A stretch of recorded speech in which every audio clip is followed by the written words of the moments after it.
Maligayang pagbisita sa Payo ng Abogado. Sa video module na ito, ang pag-uusapan natin ay tungkol sa criminal procedure mula kay Atty. Bernardo M. Luceres, Professor of Law. Simulan na po natin talakayin ang three systems of criminal procedure. What are the three systems of criminal procedure? 1. Inquisitorial. 2. Accusatorial or adversarial. 3. Mixed. Number 1. Inquisitorial. The detection and prosecution of offenders are not left to the initiative of private parties, but to the officials and agents of the law. Resort is made to secret inquiry to discover the culprit, and violence and torture are often employed to extract confessions. The judge is not limited to the evidence brought before him, but could proceed with his own inquiry, which was not tackled. A preliminary investigation is merely inquisitorial and is only conducted to aid the prosecutor in preparing the information. Number 2. Accusatorial or adversarial. The accusation is exercised by every citizen or by a member of the group to which the injured party belongs. As the action is a legal battle between the parties, the offender has the right to confront the accuser or the offended party. The essence of the accusatorial system is the right to be presumed innocent. To overcome this presumption, the prosecution must establish the guilt of the culprit or accused beyond reasonable doubt. In other words, moral certainty. A system of criminal justice in which conclusions as to liability are reached by the process of prosecution and defense. It is the primary duty of the prosecutor and defense to press their respective viewpoints within the constraints of the rules of evidence, while the judge acts as an impartial umpire who allows the facts to emerge from this procedure. Common law systems usually adopt an accusatorial procedure. 3. Mixed. This is a combination of the good features of the inquisitorial and accusatorial systems. The detection and prosecution of offenders are not left to the initiative of private parties, but to the officials and agents of the law as well, who are conducting secret inquiry to discover the culprit. For example, the police officers are conducting surveillance and then to secure a search warrant. The mixed system also recognized the right of the accused to be presumed innocent. Let us examine the author's opinion.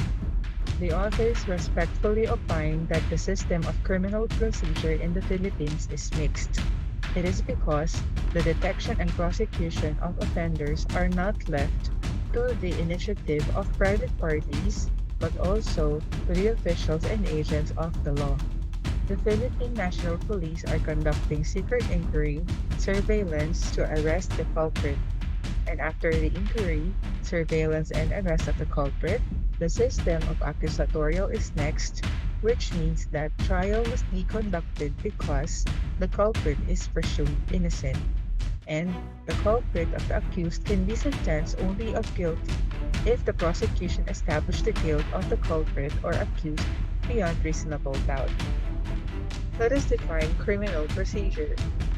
Criminal procedure is essentially defined as the steps that govern the filing of a criminal complaint and or the information to the proper government authority, the arrest, the trial, up to the final determination of the case by the appropriate trial court and the appellate court as the case may be. Criminal procedure likewise enumerated the rights of the accused. How to interpret the rules on criminal procedure.